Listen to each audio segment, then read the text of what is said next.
যখন ঘন্টার কাটা ঘন্টায়, মিনিটের কাটা মিনিটে, সেকেন্ডের কাটা সেকেন্ডে যখন নির্ধারিত সময় চলে আসবে, এই নির্ধারিত সময় আমি তোমার জান কবজ করব, ঠিক তার এক মুহূর্ত আগেও না এক মুহূর্ত পরেও আমি তোমার জান কবজ করব না।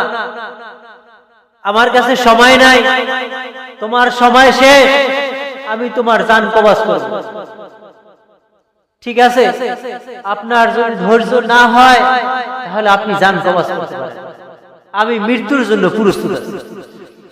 আপনি আমি সব সময়ের জন্য মৃত্যুর জন্য কি প্রস্তুত আছি বলেন? আমরা কেউই মৃত্যুর জন্য প্রস্তুতি গ্রহণ করতে পারলাম না।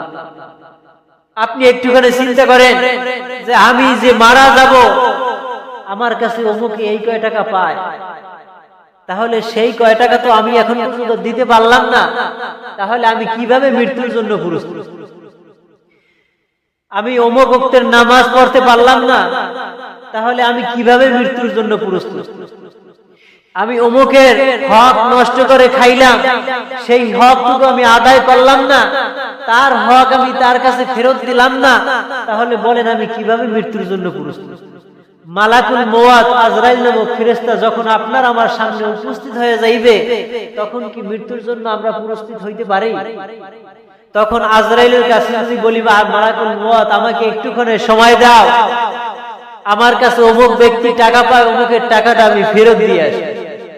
মালাকুল মওত আজরাইল আমাকে একটু সময় দাও, আমি অমুক ওয়াক্তের নামাজটা আদায় করতে পারলাম না, আমি এই নামাজটা একটু আদায় করি। আমি অমুকের হকটুকু নষ্ট করে খাইলাম, অমুকের হকটুকু আদায় করতে পারলাম না, ও মালাকুল মওত আজরাইল আমাকে একটু সময় দাও, আমি অমুকের হকটুকু ফেরত দিয়ে আসি।